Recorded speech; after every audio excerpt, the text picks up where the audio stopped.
I'm Cheyenne Kristen, dental hygienist at the MCHC Knott County Dental Clinic. Did you know that oral infections and dental disease can lead to other diseases in the body? At MCHC, we believe in yearly checkups and preventative visits so we can decrease your risk while providing great oral care and a healthy smile. So schedule your appointment today by calling 785-0259. Your family's oral health is important to us, and it's just another way MCHC provides better health for a longer life.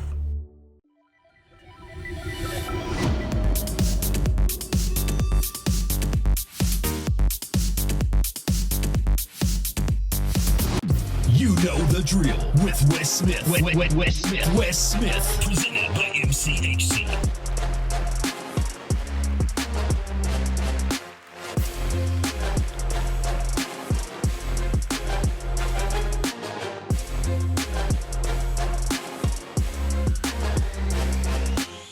I have been trying to think of the best ways to start this podcast, and a lot of things have crossed my mind. I really thought about singing as the podcast started, but then it was going to either be like the Red Hot Chili Peppers or Billy Strings or maybe even Garth Brooks. So I didn't know if listeners was ready for that.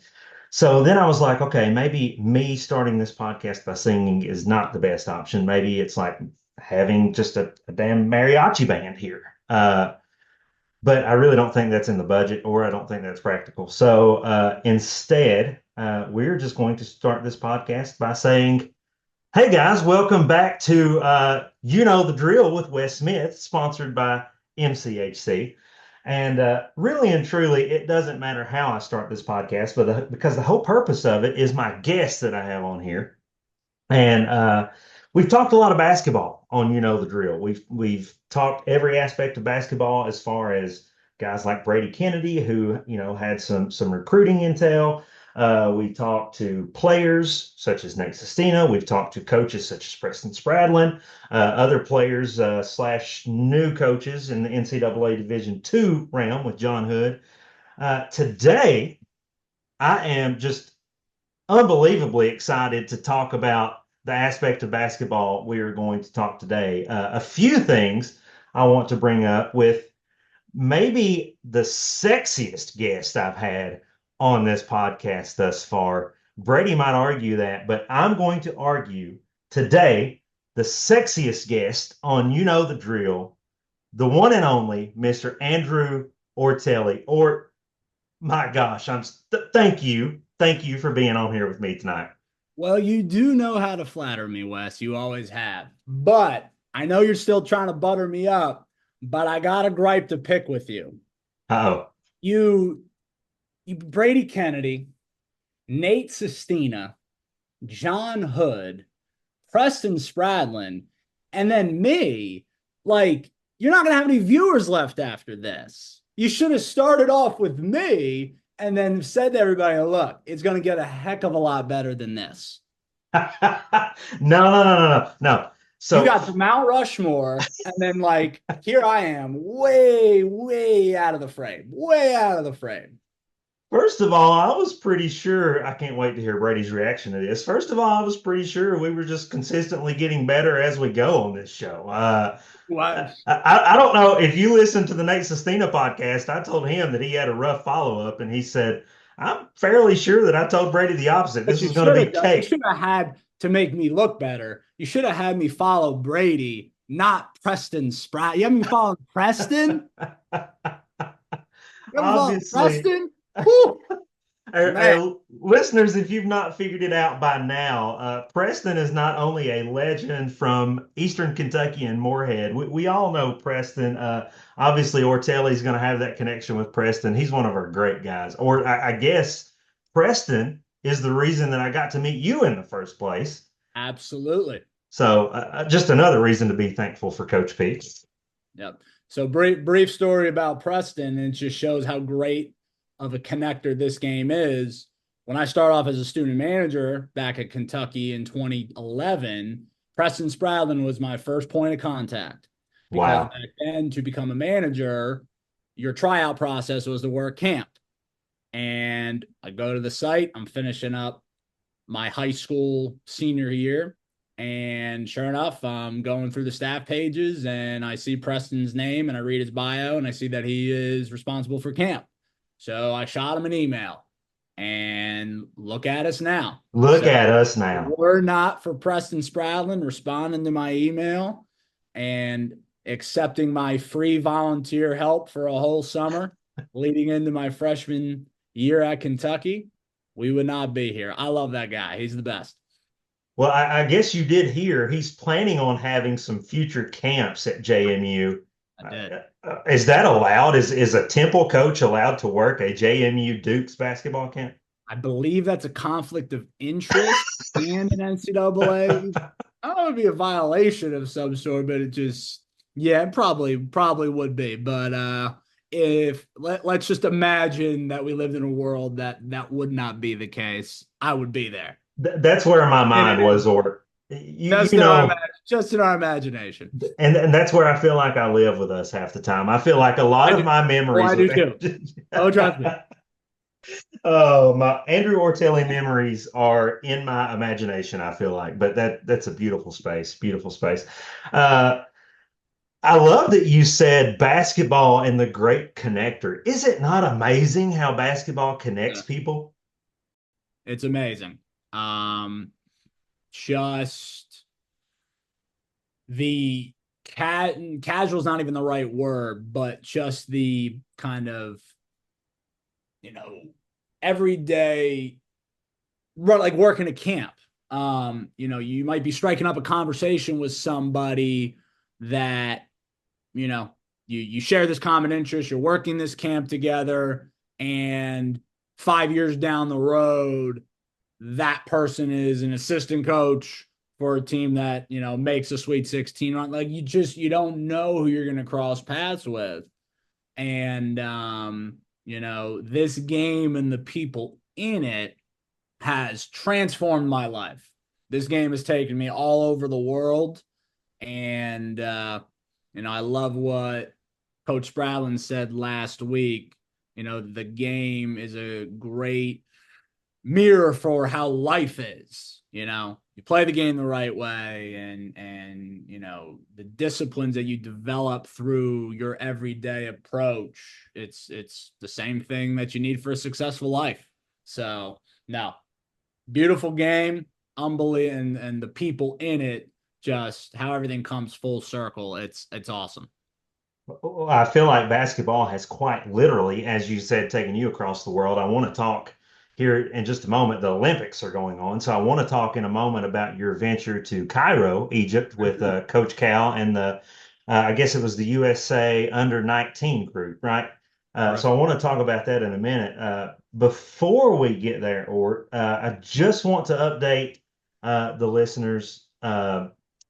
First of all, you mentioned your first point of contact as a student manager was Preston Spradlin at the University of Kentucky. So obviously, we know at this point, this whole journey for you began at UK with John Calipari.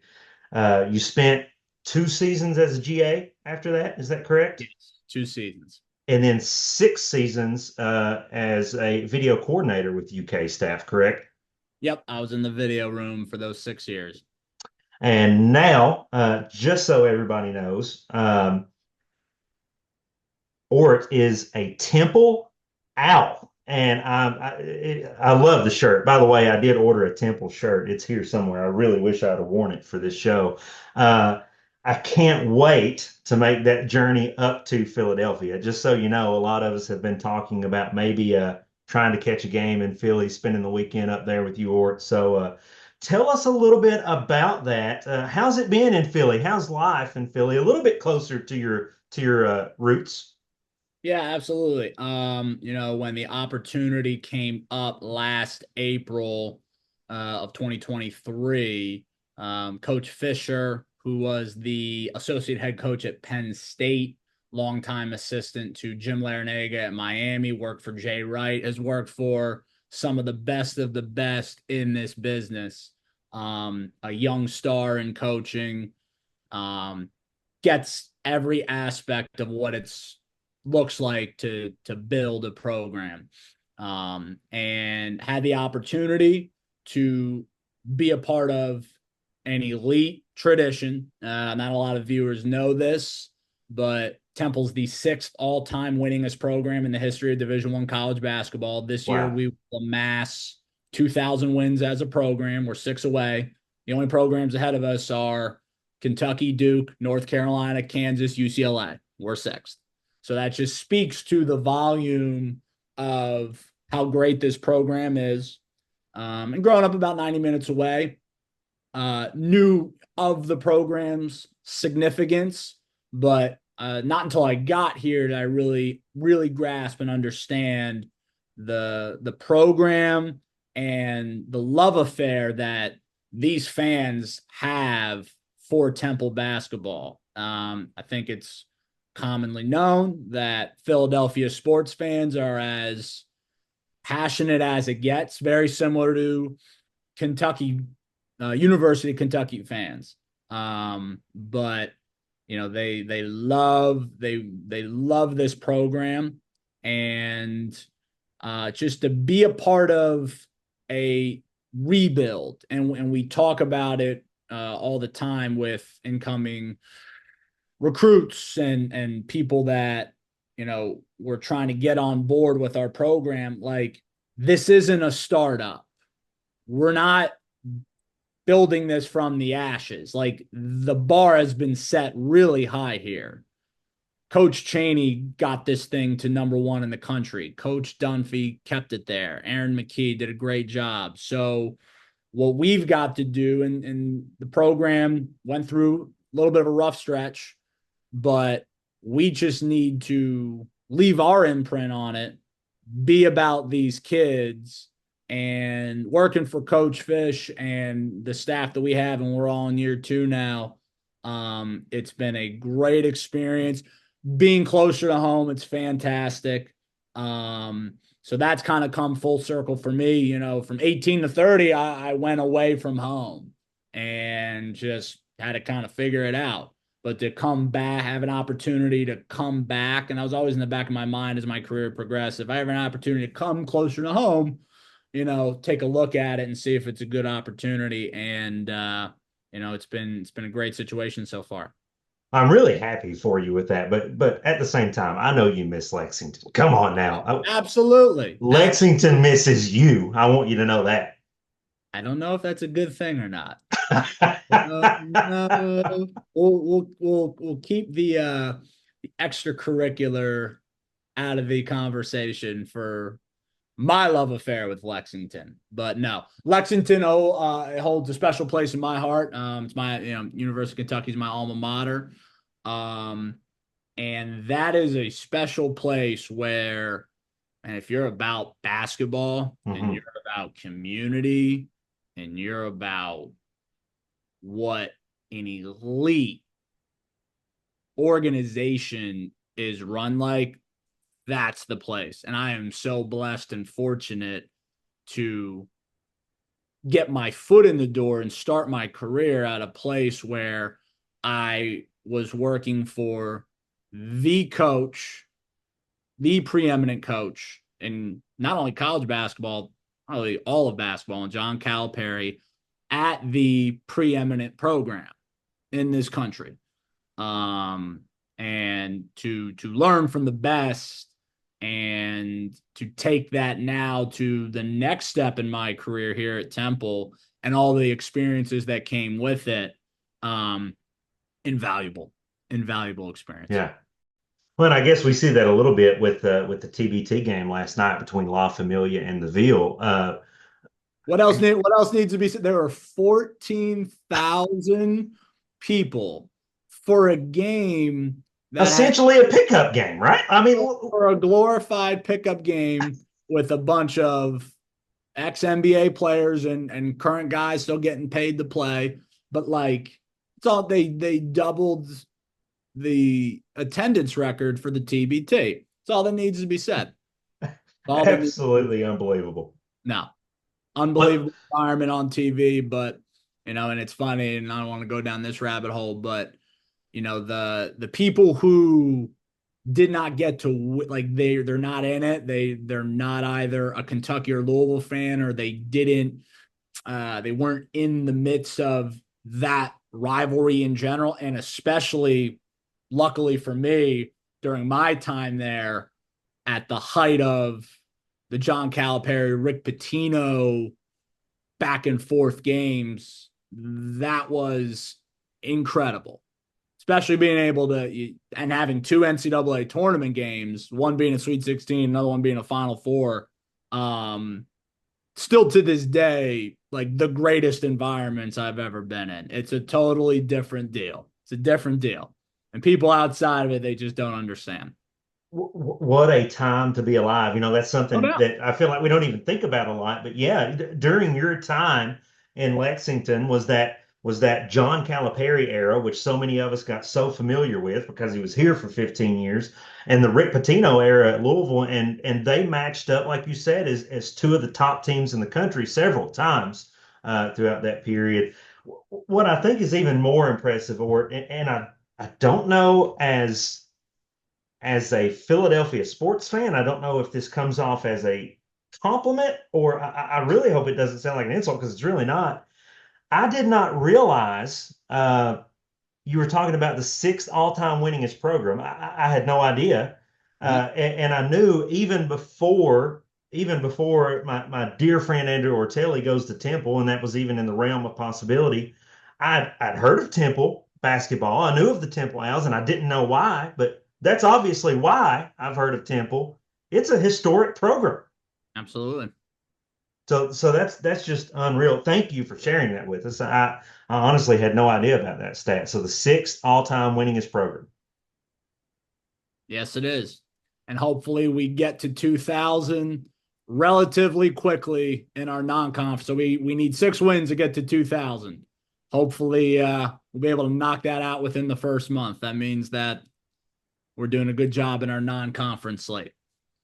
I'm excited. I got to watch. I know that you remember this because we have a little group chat with several guys in it, several coaches, but I really, really enjoyed watching the Temple Owls in the conference tournament last year, and I'm really excited for this season with you guys.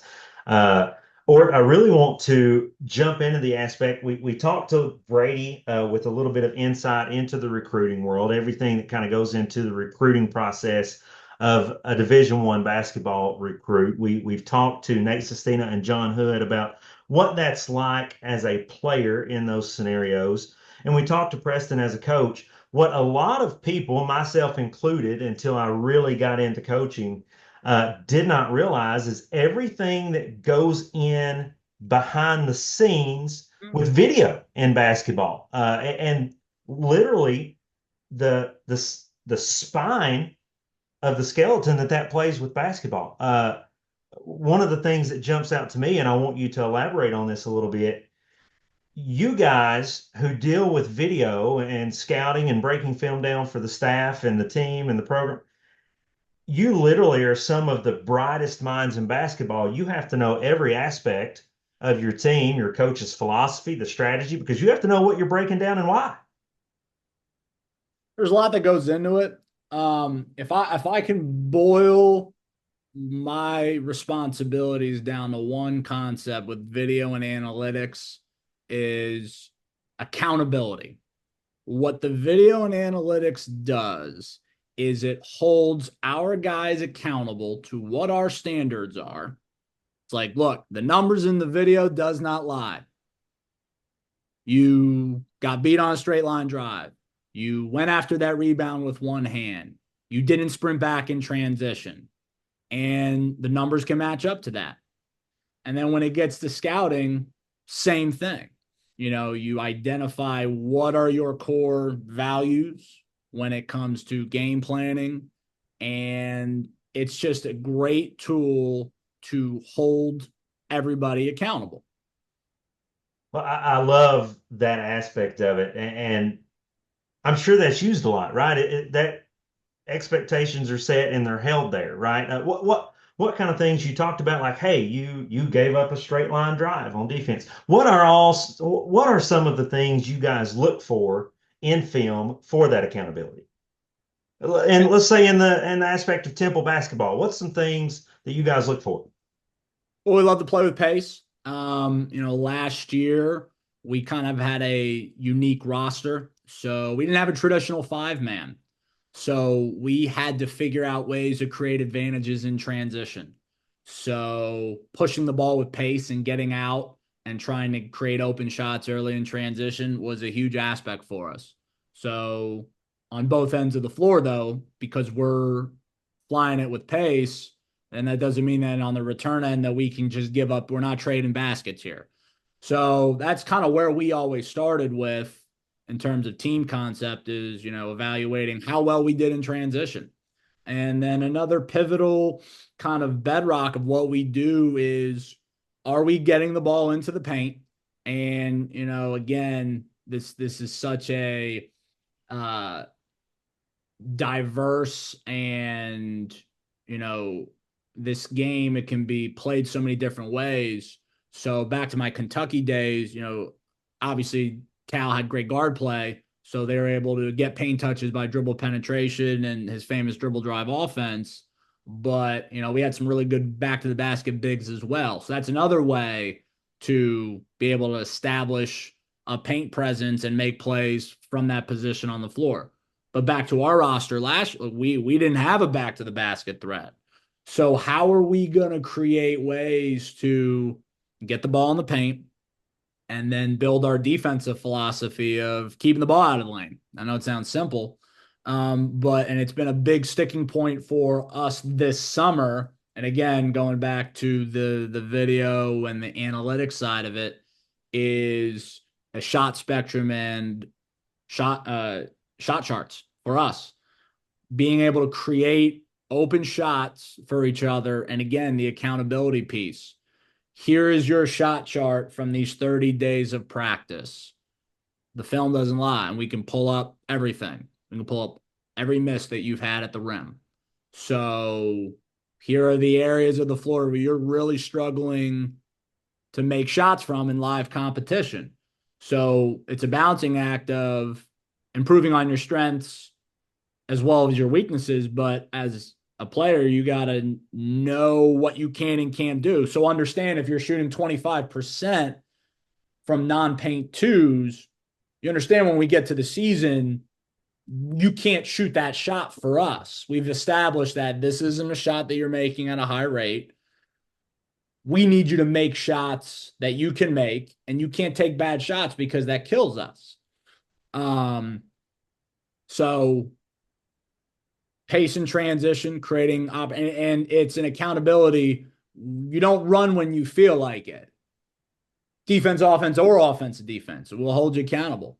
We're not giving up offensive rebounds, and we've got various kind of charts that we'll use and we've got a toughness board, and there's a bunch of pro that, we got, we'll have a win leaderboard. So any time that we've got anything live in practice, we're tracking it every day. Who's winning and who's not? Like, whose team is winning during practice?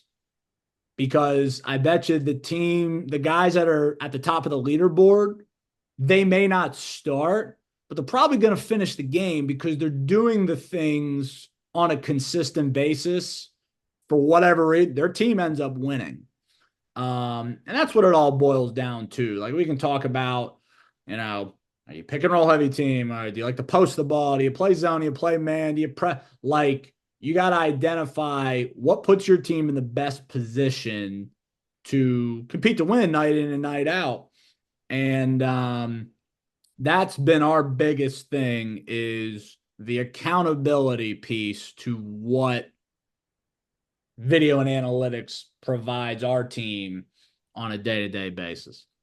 So the accountability aspect, that's a great look into your day-to-day life as a video coordinator on a day-to-day basis.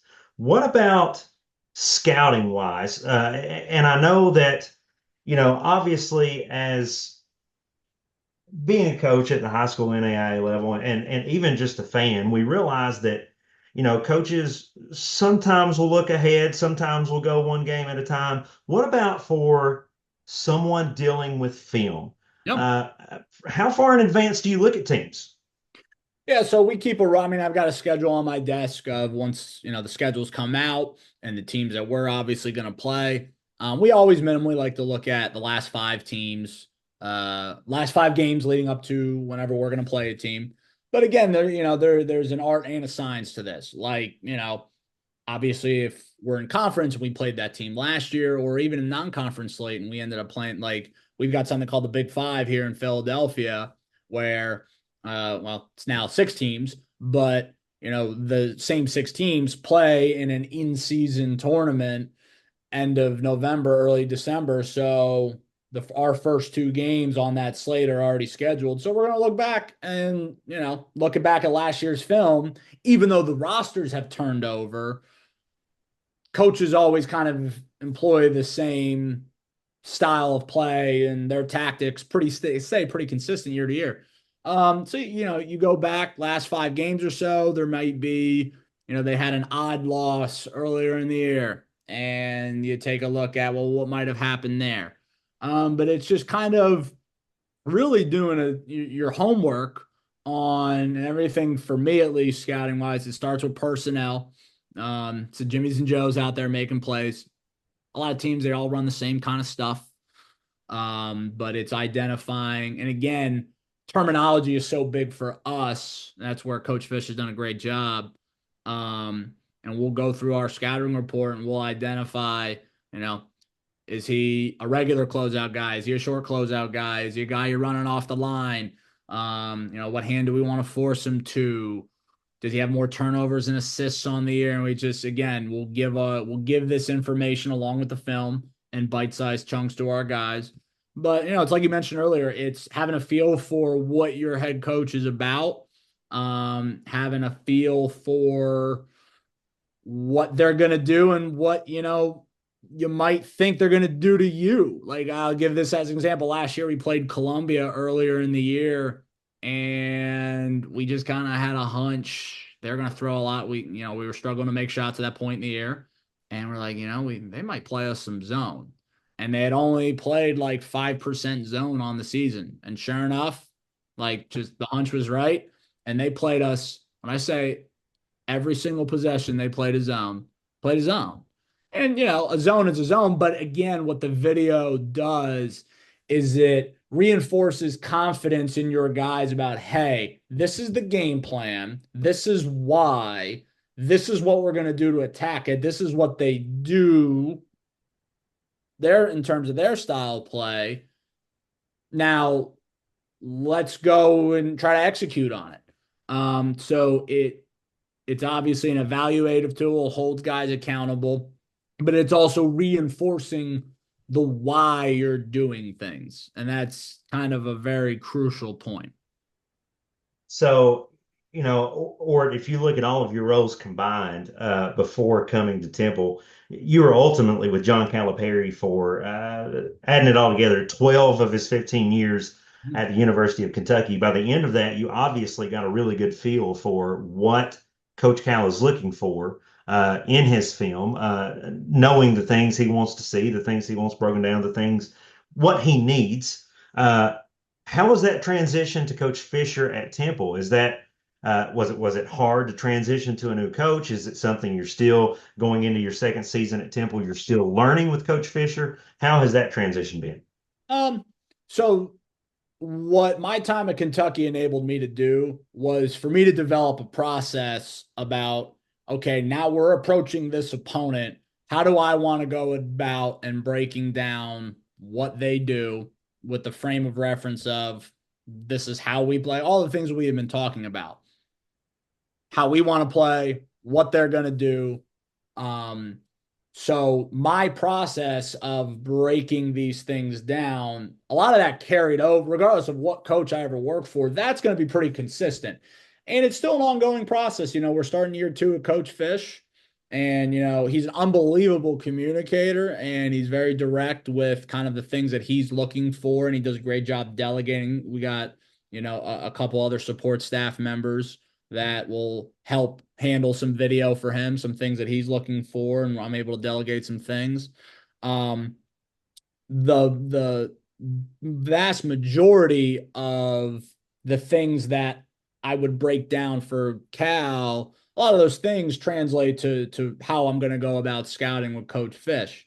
And again, that's what's so great about this game is you get to see kind of the influences that he's had in his career. So him working for Jim Larinaga, him working for Micah Shrewsbury at Penn State, who coached in the NBA, coached for Brad Stevens in the Boston Celtics. So Coach Fish has some NBA influence in his coaching tree, and how that kind of transpired with our game plan and our approach. He kind of took some of those NBA concepts with him, heavily into special situation, ATOs, changing things up out of timeouts, kind of a new age, fresh approach to things that, Cal wasn't always necessarily that way.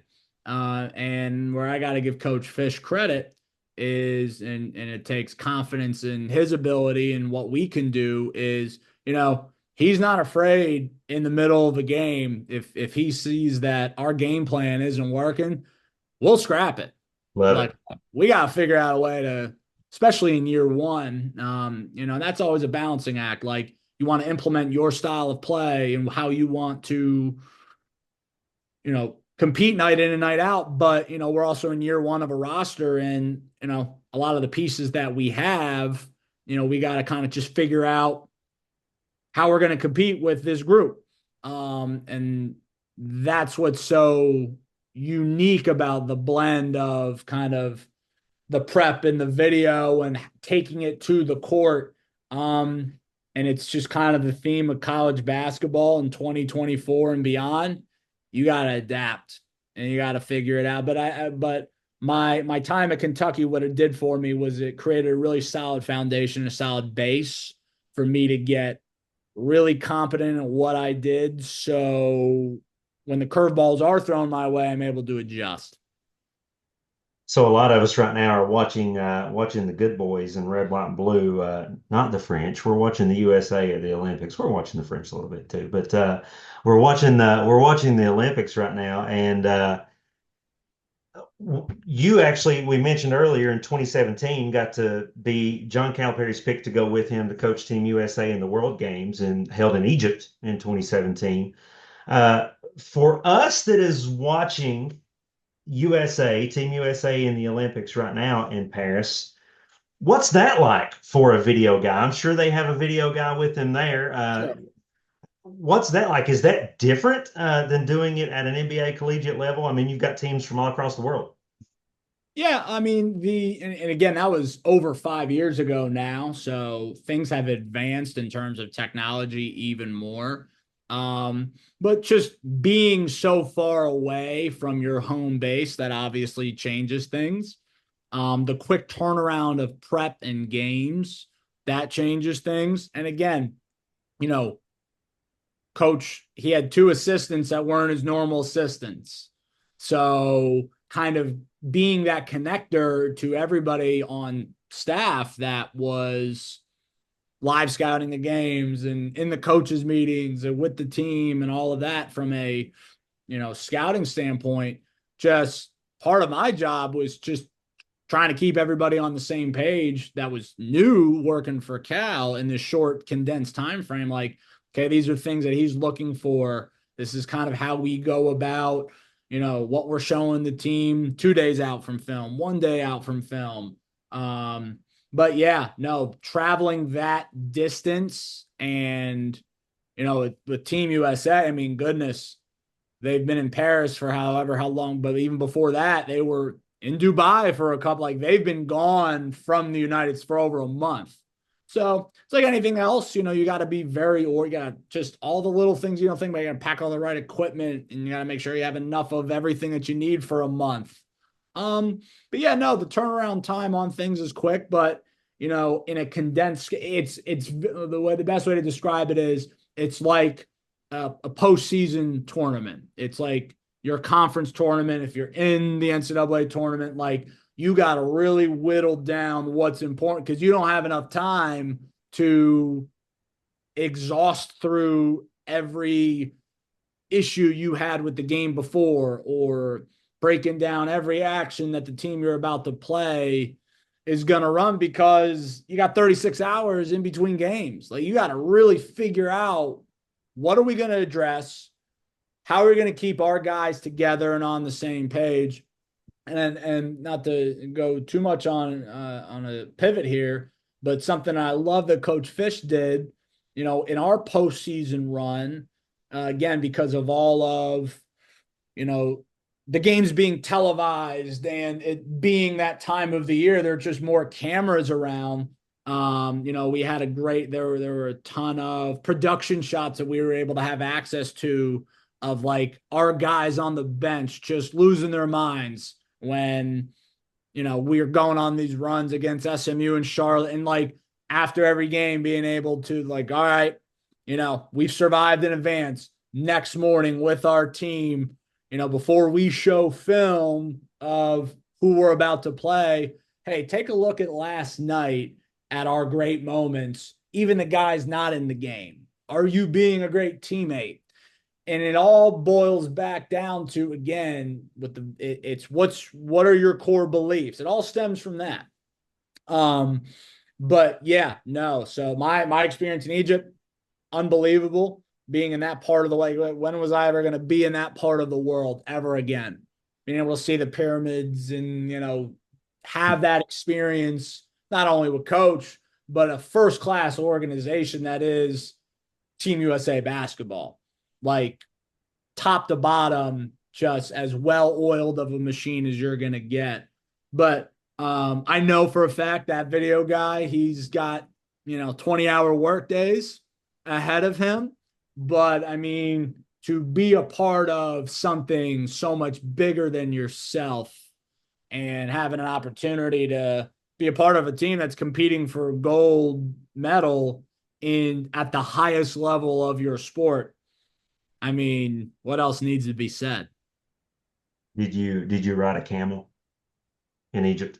I did ride a camel. Well, I didn't ride a camel. I got up on a camel. Good enough.